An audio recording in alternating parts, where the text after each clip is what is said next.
ابو جہل نے حضرت فاطمہ کو تھپڑ کیوں مارا؟ تاریخ کا دل دہلا دینے والا واقعہ۔ جب ابو جہل نے حضرت فاطمہ رضی اللہ تعالی عنہ کو تھپڑ مارا تو وہ روتی ہوئی حضور صلی اللہ علیہ وسلم کے پاس آئی تو حضور نے انصاف کے لیے فاطمہ کو ابو سفیان کے پاس بھیجا۔ ابو سفیان نے غصے سے فاطمہ کا ہاتھ پکڑا اور سیدھا ابو جہل کے گھر گیا اور فاطمہ کو کہا کہ فاطمہ، بسم اللہ الرحمن الرحیم، اللہ کے نبی صلی اللہ علیہ وسلم جب بھی دنیا میں آئے اہل کفر و باطل نے ان کا نہ صرف انکار کیا بلکہ ان کے راستے میں ہر طرح کی رکاوٹیں بھی کھڑی کی۔ کتنے ہی انبیاء کرام علیہ السلام کو ان کی قوموں نے شہید کر ڈالا۔ حضور نبی پاک صلی اللہ علیہ وسلم کی بھی بہت زیادہ مخالفت کی گئی۔ اس کے باوجود کئی بار معجزانہ طور پر کفار حضور صلی اللہ علیہ وسلم کے روب میں آ کر خوف سے کانپ اٹھے۔ البدایہ والنہایہ امام حافظ ابن کثیر کی مارکہ آرا اور مستند تاریخ و سیرت کی کتاب ہے۔ اسی طرح ابن ہشام کی سیرت نبوی پر معروف زمانہ کتاب سیرت ابن ہشام کا بھی بہت بڑا مقام ہے۔ دونوں عظیم مورخوں نے حضور صلی اللہ علیہ وسلم کا ایک ایسا ہی معجزہ بیان کیا ہے۔ اس واقعے کے راوی ابن اسحاق ہیں جن سے ان مورخین نے اسے نقل کیا ہے۔ ابن اسحاق نے بیان کیا ہے کہ دشمن خدا ابو جہل بن ہشام رسول اللہ صلی اللہ علیہ وسلم سے سخت دشمنی اور بغض رکھتا تھا۔ اللہ تعالیٰ نے حضور اکرم صلی اللہ علیہ وسلم کے ذریعے ابو جہل کو کئی بار ذلیل و رسوا کیا۔ یہ حضرت صلی اللہ علیہ وسلم کے معجزات تھے۔ ابن اسحاق نے کہا، مجھ سے عبداللہ بن ابو سفیان ثقفی نے بیان کیا اور یہ بہت اچھے حافظے والے بزرگ تھے۔ انہوں نے کہا، عراش کی بستی سے ایک شخص اونٹ لے کر مکہ آیا۔ ابو جہل نے اس سے اونٹ خرید لیے، پھر قیمت ادا کرنے سے انکاری ہو گیا۔ عراشی مایوس ہو کر قریش کی مجلس میں آیا اور ان سے مدد مانگی۔ اس نے کہا، قریش کے لوگوں، میں ایک اجنبی مسافر ہوں اور ابو الحکم بن ہشام نے میرا حق مار لیا ہے، کون سا شخص مجھے میرا حق دلائے گا؟ اس وقت رسول اللہ صلی اللہ علیہ وسلم مسجد کے ایک کونے میں تشریف فرما تھے۔ اہل مجلس سبھی منکرین حق تھے۔ انہیں شرارت سوجی تو انہوں نے عراشی سے کہا، کیا تم دیکھ رہے ہو وہ شخص جو کونے میں بیٹھا ہے وہی تمہارا حق دلا سکتا ہے؟ دراصل سرداران قریش جانتے تھے کہ ابو جہل حضور اکرم صلی اللہ علیہ وسلم سے سخت عداوت رکھتا ہے۔ وہ حضور صلی اللہ علیہ وسلم کی صبح کی چاہتے تھے اور مسافر سے مذاق کر رہے تھے۔ عراشی رسول اللہ صلی اللہ علیہ وسلم کے پاس گیا اور جا کر کہا، اے اللہ کے بندے، ابو الحکم بن ہشام نے میرا حق مار لیا ہے اور میں اجنبی ہوں۔ ان لوگوں سے میں نے پوچھا کہ کون مجھے میرا حق دلا سکتا ہے تو انہوں نے آپ کی طرف اشارہ کیا، بس آپ میرا حق دلا دیں، اللہ آپ پر رحم کرے۔ حضور صلی اللہ علیہ وسلم اسی وقت اٹھ کھڑے ہوئے اور اس کے ساتھ چل دیے۔ قریش کے لوگوں نے دیکھا تو اپنے میں سے ایک شخص سے کہا، اے فلاں، ان کے پیچھے جا اور دیکھ کر آ کیا تماشا بنتا ہے۔ رسول اللہ صلی اللہ علیہ وسلم اجنبی کو ساتھ لیے ابو جہل کے دروازے پر پہنچے اور دستک دی۔ اس نے پوچھا، کون ہے؟ فرمایا، میں محمد ہوں، ذرا باہر نکلو۔ ابو جہل باہر نکلا تو اس کا رنگ اڑا ہوا تھا اور یوں معلوم ہوتا تھا کہ اس کے جسم میں روح نہیں ہے۔ آپ نے فرمایا، اس شخص کا حق ادا کرو۔ ابو جہل نے کہا، بہت اچھا، میں اس کا حق ابھی ادا کرتا ہوں۔ گھر کے اندر داخل ہوا، رقم لے کر آیا اور عراشی کے ہاتھ پر رکھ دی۔ حضور صلی اللہ علیہ وسلم نے عراشی سے فرمایا، اچھا بھائی، خدا حافظ، اور آپ چل دیے۔ عراشی قریش کی مجلس کے پاس سے گزرا اور ان سے کہا، اللہ تعالیٰ اسے جزائے خیر عطا فرمائے، خدا کی قسم وہ بڑا عظیم آدمی ہے، اس نے مجھے میرا حق دلا دیا۔ جس شخص کو قریش کے لوگوں نے تماشا دیکھنے کے لیے بھیجا تھا اس سے انہوں نے کہا، تیرا ستیہ ناس ہو، تو نے کیا دیکھا؟ اس نے کہا، میں نے عجیب ترین معاملہ دیکھا، خدا کی قسم، جو ہی محمد نے اس کے دروازے پر دستک دی اور وہ باہر نکلا تو میں نے دیکھا کہ اس کے جسم میں گویا جان ہی نہیں۔ محمد نے اس سے کہا کہ اس شخص کو اس کا حق ادا کرو تو بغیر حیل و حجت کی اس نے اس کا حق ادا کر دیا۔ تھوڑی دیر بعد ابو جہل مجلس میں آ پہنچا تو لوگوں نے اس سے کہا، تیری تباہی ہو جائے، تجھے کیا ہو گیا تھا؟ خدا کی قسم، تو نے جو حرکت کی اس کی تو ہمیں کبھی توقع ہی نہیں تھی۔ ان کی باتیں سن کر ابو جہل نے کہا، تمہاری بربادی ہو جائے، خدا کی قسم، جو ہی محمد بن عبداللہ نے میرے دروازے پر دستک دی اور میں نے اس کی آواز سنی تو میرے اوپر روح طاری ہو گیا۔ پھر میں دروازہ کھول کر باہر نکلا تو کیا دیکھتا ہوں کہ اس کے سر کے اوپر فضا میں ایک سانڈ اونٹ معلق ہے۔ اس اونٹ جیسی کوہان، گردن اور دانت میں نے کبھی کسی اونٹ کے نہیں دیکھے۔ خدا کی قسم، مجھے یوں محسوس ہوا کہ اگر میں نے انکار کیا تو وہ اونٹ مجھے کھا جائے گا۔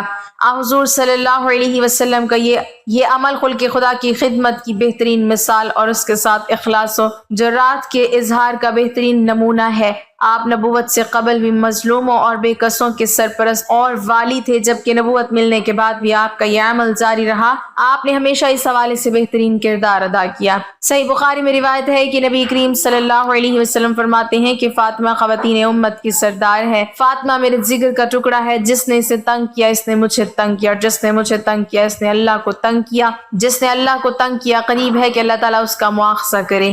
آقا صلی اللہ علیہ وسلم نے حضرت علی مرتضیٰ رضی اللہ تعالیٰ عنہ اور سیدہ فاطمہ رضی اللہ تعالیٰ عنہ کے درمیان خانگی امور کی تقسیم اس طرح فرمائی کہ فاطمہ اندرون خانہ سارا کام سر انجام دیں گی اور علی المرتضیٰ بیرون خانہ کے فرائض انجام لائیں گے۔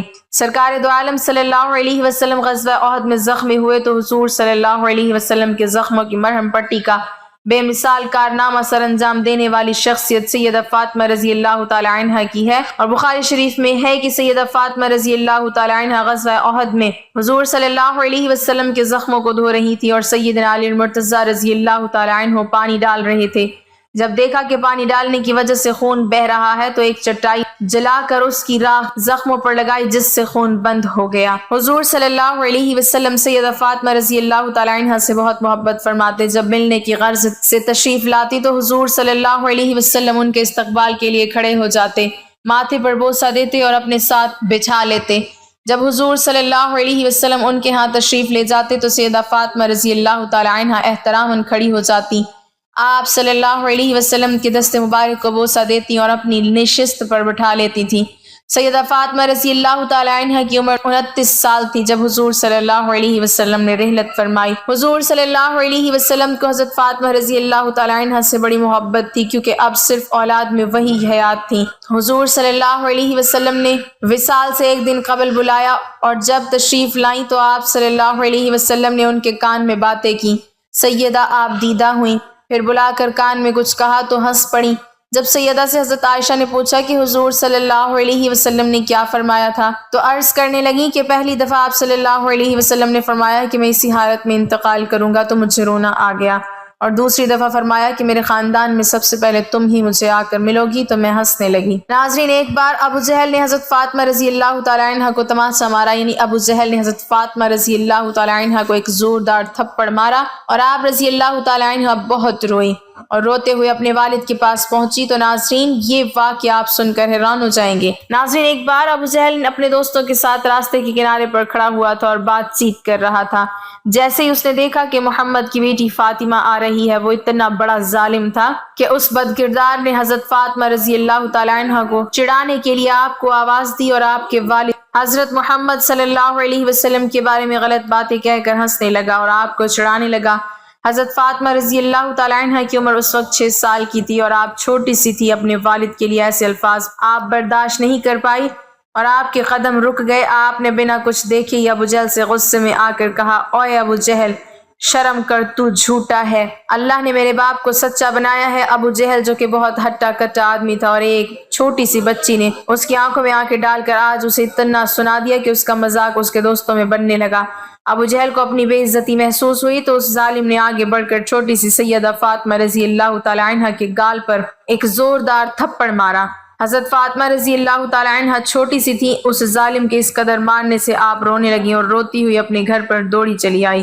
حضرت فاطمہ کے گھر پہنچتے ہی جیسے ہی آپ کی نظر اپنے والد حضرت محمد صلی اللہ علیہ وسلم پر پڑی تو آپ روتی ہوئی دوڑتی ہوئی حضور صلی اللہ علیہ وسلم کے پاس گئی۔ حضرت فاطمہ کو روتا دیکھ کر حضور صلی اللہ علیہ وسلم بے چین ہو گئے، اور حضور صلی اللہ علیہ وسلم کی آنکھوں میں بھی آنسو آ گئے۔ آپ کو سینے سے لگا کر آپ کے آنسوں کو پوچھتے ہوئے آپ سے کہنے لگے، بیٹی کیا بات ہے، اتنا کیوں رو رہی ہو؟ اے میری پیاری بیٹی، پوری زندگی صبر کے ساتھ گزار دی، کئی دن فاقے کیے لیکن کبھی آنکھ میں آنسو نہیں آئے، لیکن بیٹی بتا تو صحیح آج تیرے رونے کی وجہ کیا ہے؟ حضرت فاطمہ رضی اللہ تعالی عنہ نے حضور صلی اللہ علیہ وسلم کو سارا واقعہ بتایا کہ ابا جان، میں راستے سے گزر رہی تھی، راستے میں ابو جہل آپ کو گالی دے رہا تھا، میں نے اس کو جواب دے دیا، پھر ابا جان میرے گال پر اس نے زوردار تھپڑ مارا۔ ناظرین، آپ کو ایک اور بات بتا دیں کہ یہ تاریخ میں پہلے کبھی نہیں ہوا تھا جو آج ہوا۔ یعنی کہ ہمارے نبی صلی اللہ علیہ وسلم کے راستوں میں لوگوں نے کانٹے بچھا دیے تھے، لیکن ہمارے حضور صلی اللہ علیہ وسلم ان لوگوں پر کبھی غصہ نہیں ہوئے۔ حضور صلی اللہ علیہ وسلم کے اوپر اونٹ کی اوجڑی ڈال دی گئی، لیکن حضور صلی اللہ علیہ وسلم کو کبھی غصہ نہیں آیا۔ حضور صلی اللہ علیہ وسلم کو پتھر بھی مارے گئے، لیکن حضور صلی اللہ علیہ وسلم کو غصہ نہیں آیا۔ حضور صلی اللہ علیہ وسلم پر پانی بند کیا گیا، لیکن آپ کو اس وقت بھی غصہ نہیں آیا۔ حضور صلی اللہ علیہ وسلم کو اتنا پریشان کیا گیا کہ آپ کو مکہ چھوڑنے پر مجبور کیا گیا، لیکن پھر بھی آپ کو ان لوگوں پر غصہ نہیں آیا۔ آپ نے کبھی ان لوگوں کے لیے برا بھلا نہیں کہا، کبھی ان لوگوں کے لیے بد دعا نہیں کی، نہ ہی آپ نے کبھی ان لوگوں کے لیے بد دعا کی۔ لیکن آج اپنی پیاری بیٹی کو، اپنے دل کے ٹکڑے کو اس قدر روتا ہوا دیکھ کر حضور صلی اللہ علیہ وسلم کو اتنا غصہ آیا، اتنا جلال آیا کہ آپ نے اپنی بیٹی سے کہا کہ فاطمہ جاؤ ابو سفیان کے گھر جانا اور ان سے کہنا کہ تمہیں ابو جہل نے مارا ہے۔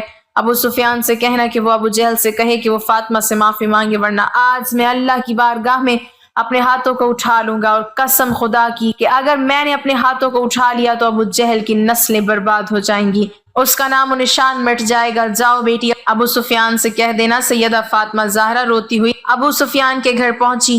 ناظرین، آپ کو بتا دیں کہ ابھی ابو سفیان ایمان نہیں لائے تھے اور حضور صلی اللہ علیہ وسلم کے بہت بڑے دشمن تھے، اور ہمیشہ آپ کو نقصان پہنچانے کے لیے سازشیں رچتے تھے۔ آپ کا نام 10 بڑے دشمنوں میں آتا تھا۔ جیسے ہی چھوٹی سی حضرت فاطمہ رضی اللہ تعالی عنہا ابو سفیان کے گھر روتی ہوئی پہنچتی ہے، ابو سفیان نے جیسے ہی آپ کو روتا ہوا دیکھا تو آپ نے ابھی کچھ پوچھا نہیں تھا، اور نہ ہی حضرت فاطمہ رضی اللہ تعالی عنہا نے آپ کو کچھ بتایا تھا کہ اس سے پہلے ننھی سی بچی کو اس قدر روتا ہوا دیکھ کر ابو سفیان کو بہت بے چینی ہوئی، اور آپ نے ننھی سی حضرت فاطمہ رضی اللہ تعالی عنہا کو گود میں اٹھا لیا، اور حضرت فاطمہ رضی اللہ تعالی عنہا کے ماتھے کو چومتے ہوئے پوچھنے لگے کہ بیٹی کیا ہوا ہے، کیوں اس قدر رو رہی ہو؟ 6 سال کی سیدہ فاطمہ زہرا رضی اللہ تعالی عنہا نے روتے روتے ساری بات بتائی کہ ابو جہل نے ان کے گال پر تھپڑ مارا ہے۔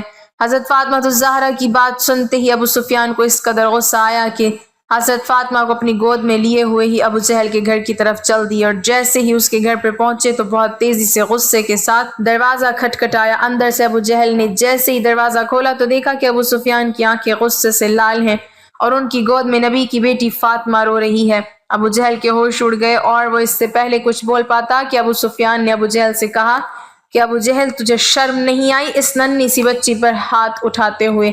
ذرا دیکھ تو صحیح کس قدر رو رہی ہے، ارے ذرا اپنے آپ کو دیکھ اور اس ننھی سی بچی کی طرف دیکھ۔ ابو سفیان بہت غصے میں تھے، اور ان کا یہ غصہ دیکھ کر ابو جہل بری طرح کانپ رہا تھا اور گردن نیچے جھکائے کھڑا تھا۔ ابو سفیان ابو جہل سے کہہ رہے ہیں، مانا کہ ہماری دشمنی محمد سے ہے، لیکن تجھے شرم نہیں آئی اس چھوٹی سی بچی کو تھپڑ مارتے ہوئے؟ کیا تجھے نہیں پتا کہ دشمن کی بیٹی کو بھی ہم اپنی بیٹی کی نظر سے دیکھتے ہیں؟ ابو سفیان بہت غصے کے ساتھ کہتے ہیں، چل معافی مانگ اس سے، اور حضرت فاطمہ ان کی گود میں ہوتی ہے، ان سے کہتے ہیں کہ بیٹی اس نے تیرے گال پر تھپڑ مارا تھا نا، تو بھی اس کے گال پر تھپڑ مار کر اپنا بدلہ لے لے۔ حضرت فاطمہ کہتی ہے، نہیں نہیں، ہمارے والد نے ہمیں بدلہ لینا نہیں سکھایا ہے بلکہ معاف کرنا سکھایا ہے۔ یہ سن کر ابو سفیان کو اور تیز غصہ آ جاتا ہے، اور ابو جہل کو غصے سے کہتے ہیں، ذرا دیکھ اس بچی کی طرف، سیکھ کچھ اس بچی سے، یہ چاہتی تو دل بھر کر تجھے مار سکتی تھی، کیونکہ اسے پتا ہے کہ ابھی تو کچھ نہیں کر سکے گا، لیکن پھر بھی ذرا اس کی تربیت کو دیکھ، اے ظالم، تیرا تھپڑ کھانے کے بعد بھی یہ تجھے معاف کر رہی ہے۔ اور پھر ابو سفیان غصے میں ہی حضرت فاطمہ کا ہاتھ اپنے ہاتھ میں لے کر 2-4 تھپڑ ابو جہل کے منہ پر لگوا دیتے ہیں، کیونکہ فاطمہ بچی ہی تو تھی۔ ابو سفیان کے ساتھ ایسا کرنے سے ان کو ہنسی آ جاتی ہے، اور ان کا رونا ہنسنے میں بدل جاتا ہے، جسے دیکھ کر ابو سفیان بھی ہنسنے لگتے ہیں، اور پھر حضرت فاطمہ کو ان کے گھر کی طرف چھوڑ دیتے ہیں۔ حضرت فاطمہ ہنستی ہوئی جیسے ہی اپنے گھر کے اندر آتی ہے، حضور صلی اللہ علیہ وسلم نے جیسے ہی حضرت فاطمہ کو ہنستے ہوئے دیکھا تو آپ کی آنکھوں سے خوشی کے آنسو جاری ہو گئے، اور آپ نے اپنی بیٹی کو گود میں لیتے ہوئے پوچھا کہ کیا ہوا بیٹی، بتا تو صحیح کہ تیرے چہرے پر اتنی مسکان کیسے ہے؟ حضرت فاطمہ بتاتی ہے کہ ابو سفیان نے ابو جہل کو مارا اور اس پر بہت غصہ کیا، اور پورا واقعہ حضرت محمد مصطفیٰ صلی اللہ علیہ وسلم کو سناتی ہیں تو حضور کی آنکھوں میں آنسو آ جاتے ہیں، اور حضور صلی اللہ علیہ وسلم اپنے جانی دشمن ابو سفیان کے لیے اللہ کی بارگاہ میں اپنی جھولی کو اٹھا کر دعا کرتے ہیں کہ اے اللہ، جس نے میرے جگر کے ٹکڑے کو، جس نے میری روتی ہوئی لاڈلی کو ہنسایا ہے، اس کے چہرے پر مسکان واپس لائی ہے، یا اللہ ابو سفیان کو اس وقت تک موت نہ دینا جب تک اس کو ایمان کی دولت نہ مل جائے، جب تک وہ ایمان نہ لے آئے اس کو موت نہ دینا۔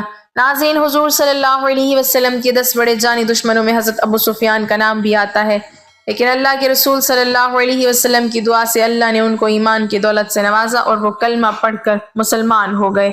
اللہ تعالیٰ ہمیں دین کی مکمل سمجھ نصیب فرمائے اور ہمارا خاتمہ ایمان پر فرمائے، آمین۔